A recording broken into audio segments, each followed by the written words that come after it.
मैं आपको अपनी मम्मी और दूध वाले मोटे अंकल की पूरी कहानी बताने जा रही हूँ। दोस्तों, आपको पता है मैं मार्च से ही अपने घर में हूँ। स्कूल नहीं जा रही हूँ, स्कूल बंद है। पर रोज़ सुबह उठने की आदत की वजह से मैं रोज़ ही 5:30 बजे उठ जाती थी। पर पापा हमेशा ही 9 बजे उठते थे। पर मैं कुछ दिनों से देख रही थी कि मम्मी बदली बदली सी रहने लगी थी। वो सुबह जल्दी उठकर नहा धोकर फ्रेश हो जाती थी, बाल झाड़ लेती थी, लिपस्टिक भी लगा लेती थी और अच्छे से मेकअप करके बैठ जाती थी। मैं सोचती थी पता नहीं मम्मी को क्या हो गया है, आखिर सुबह 6 बजे क्यों मेकअप लिपस्टिक लगाने लगती हैं। फिर मैंने देखा किसी ने दरवाज़ा खटखटाया और मम्मी मुस्कुराते हुए दरवाजे के पास गई और दरवाज़ा खोला। मैंने देखा कि दूध वाले मोटे अंकल थे और मम्मी उन्हें बहुत हंसकर बात कर रही थी। मैं चुपचाप लेटी रहती थी, जागी रहती थी।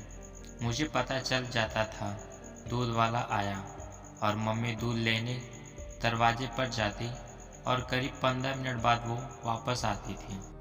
मुझे शक होने लगा, आखिर दूध लेने में इतना टाइम कैसे लगता है। मैं एक दिन पता करने के लिए सोची और अगले दिन मैं जल्दी उठ गई और लेटी ही रही। मैंने देखा कि मम्मी पहले उठी, पापा सो ही रहे थे। फिर मम्मी ने पापा का दरवाज़ा बाहर से बंद कर दिया। मैं दूसरे कमरे में थी। मैं सोने का नाटक करने लगी और फिर मम्मी आकर मुझे देखकर चली गई। मैं तुरंत ही बेड से उठी और दरवाजे के पास पर्दे से झांकने लगी। तभी मैंने देखा दूध वाले मोटे अंकल आ गए थे। उनके आते ही मम्मी ने धीरे से कुंडी खोली और वो दूध वाला मोटा अंदर आ गया। उसके बाद जो भी दूध था वो डिब्बे फर्श पर रख दी और मेरे वाले दूध के बर्तन में दूध डालकर मम्मी को दे दिया।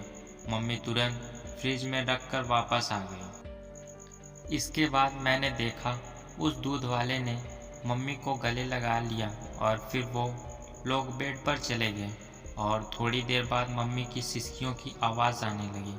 लगभग 15 मिनट तक ये सब चला। उसके बाद दूध वाले मोटे अंकल शांत हो गए और फिर ऊपर देखने लगे और बड़े अजीब सा गधे जैसा मुंह बनाने लगे। पता नहीं क्या हो गया था उन्हें। और फिर थोड़ी देर बाद वो चले गए और मम्मी दरवाज़ा बंद करके अपने कमरे में जाकर सो गई।